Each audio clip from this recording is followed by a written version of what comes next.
And some of the ways that you can use, what Amazon has made available for us so that, we it's a, let's make sure this is turned on. Okay, I think I'm turned on there. Okay, so that what we can do is leverage it for business. And some people are going to leverage it so that they can make an income just with Amazon. And there are ways to do that. I'll talk a little bit about that today. Because if someone wants to look for a way to be able to take what they know, or at least even what they're willing to learn, and then turn that into a consistent stream of doing publishing, they can use Amazon to make a living. There are some people who do that. So we'll talk a little bit about that. We'll talk about how you could use it if you wanted to do it for business. So, so what's Amazon? So what is Amazon Publishing? Well, Amazon Publishing is, it's a couple of things. Number one, it's Kindle, right? And Kindle is basically an ebook, right? It's a digital version of a book. So somebody can take a book that's 200 pages. They can take one that's 50 pages. They can do one that's 100 pages. It really doesn't matter. It is an electronic version of a book that people can either read on their mobile device, or in some cases, they can read it on their tablet or their iPad, or to Amazon's preference, their Kindle, right? But Amazon Publishing is also ACX, which is an audio version of the book, right? So it is an audio version of the book. So it's literally somebody reading the book to the people who would buy it. And there are people who would prefer, I'm one of them, an audiobook, right? Amazon is also, and most people don't really even fully know about this, is also Create Space, which is a paperback version of the book, or hardback. And the advantage of Create Space is, first of all, Create Space is cost effective, right? So if I were to go to a publisher and I were to try to get them to publish my book, I would have to pay for a publishing run. I'd have to pay for 100, 200, 300, 400 copies before I could get them to publish the book. Amazon Create Space is called print on demand. Print on demand. What that means is that they can publish one, they can print one. That means I can buy one, and I can have that one sent to my house, and then I can sell that one book.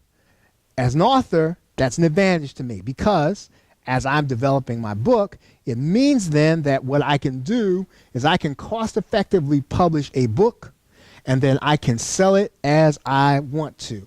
I can make it available on their site, or I can make it available on my site.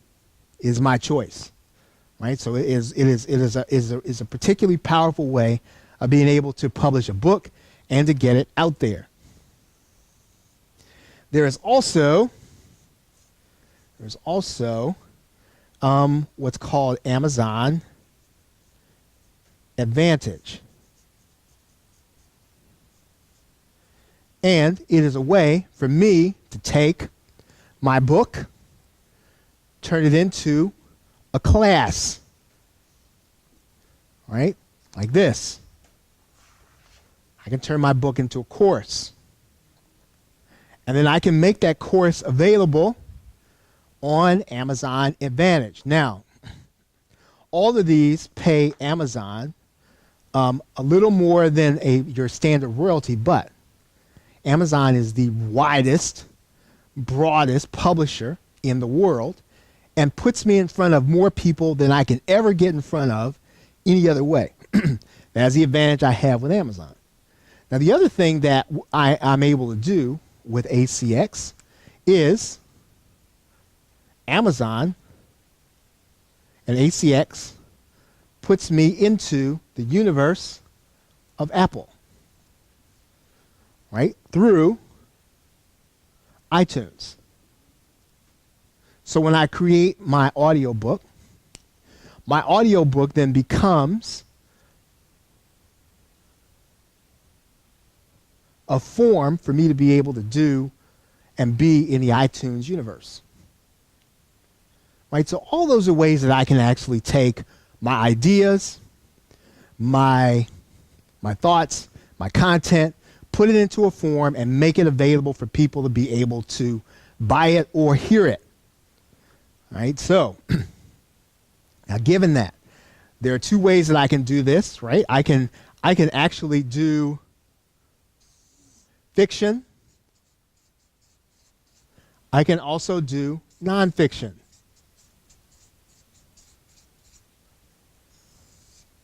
Right? Now I'm going to spend most of my time talking about nonfiction, but I do want to talk about fiction for a minute. Typically, if someone wanted to write a fiction book, right, they'd have to go to a publisher. The publisher would have to okay their idea. That publisher would then okay whether or not they could do a book tour. That publisher would okay whether or not they're going to be able to have a blog. The publisher would have to okay everything. In exchange for, the publisher in a fiction book will put you in front of people. So a publisher does some of the marketing. Now, the operative word is they do some of the marketing. Some of it. Now, if you are going to have a book published and if they're going to screen out. Now, when I say some of the marketing, what the publisher does is it puts you in places like Barnes & Noble and local bookstores. Right? Publisher does that.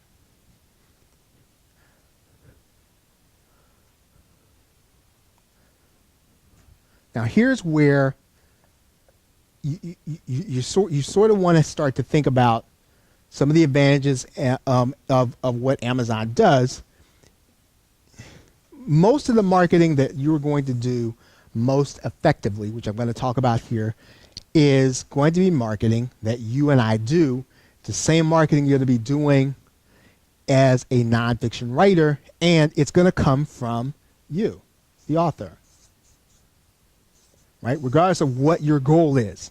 The marketing of the book, right? The most effective marketing is going to come from you. Right? Some of that marketing is going to happen doing just what I'm doing right now. Right? Doing workshops. Some of the marketing is going to happen by getting your ideas in front of people. And in answer to the question, right? The answer to the question is, how do I market my book? When do I market my book? Do I wait until it's written? Do I wait until I start to get into the publication process? And the fact of the matter is that the time to start marketing your book is now. Now, right? When do I start marketing my book? Tonight. Right? Now. That's the most effective time to start writing and marketing your book, fiction or nonfiction. What does that mean? That means then that I can sell my book, and when I sell my book, I sell it from my platform.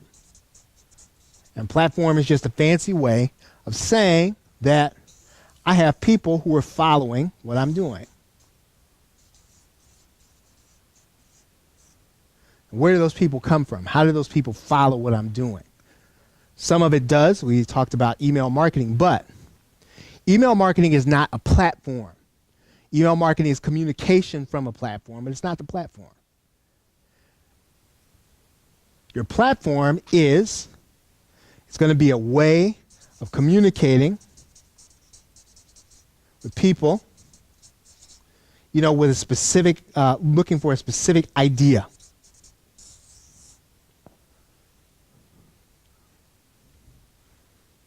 Right? platform is a way of communicating with people with a specific idea. That means that we are communicating with people, and again, a person only has to do one of these things I'm going to list, right? It can be a blog, if you like to write. If you like to write, or if people find that they can connect with you, right, on a blog. It can be a podcast, right? If people, when they listen to you on audio, find that they connect with you. It can be video, right? Video. It can be live streaming.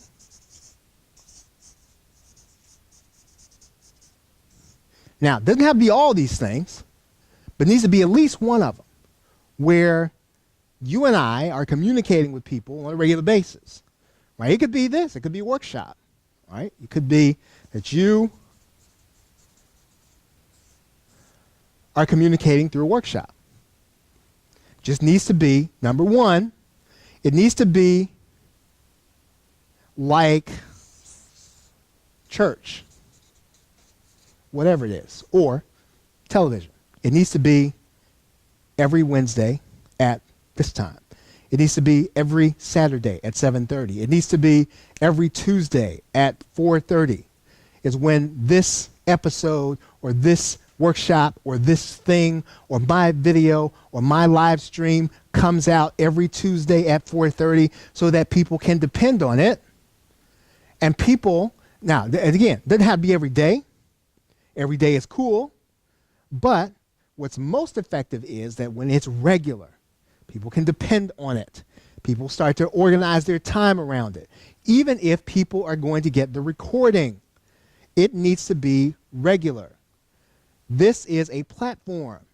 It is where you share the ideas, because the standard practice is that more than likely about 2/3 of the book is going to come from the stuff you've already shared. What's going to happen during these is, and now here's what's cool about these things, right? They're feedback, so that the blog, people can talk back to you. Podcast, people can send email. Videos, you get comments. Live streaming, you get people who are commenting. And this is the feedback you're going to get, so that while you're presenting your ideas, people are going to be giving real life feedback. Well, you know what, I don't really know what this is. And so when you start writing your book, you'll be sharing these ideas. You will know what ideas work, what ideas will not work, and then 2/3 of that is going to be part of your book. The other third is going to be new ideas and the feedback.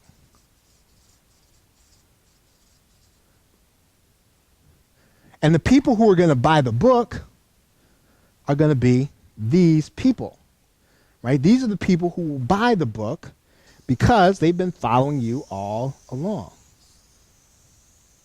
These are going to be the people that we're going to be talking to about the book. And again, whether or not it's the form is kind of incidental, right? It could be an ebook, that you say, because this is the easiest one to release, right? This is the easiest one to get in people's hands internationally.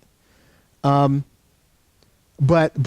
just as well, these other forms, all this does is extend your reach with the ebook. Now, with Amazon, what starts the process is, and I'm gonna kind of go through this. There is a sequence to this, right? There's a sequence that's pretty important, and that makes it easy to do. Now, I just explained it. I didn't explain it in the sequence. I explained the components, but the sequence is important. Typically, you would start with create space, even if your intention is not necessarily to lead with a paperback book. You start with create space, because create space will then give you, your ISBN number,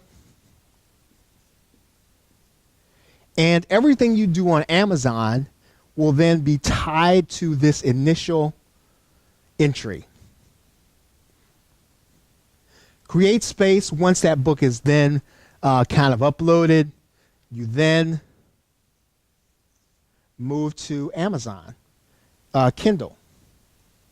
And Create Space gives you almost a click of the mouse, like I said, one click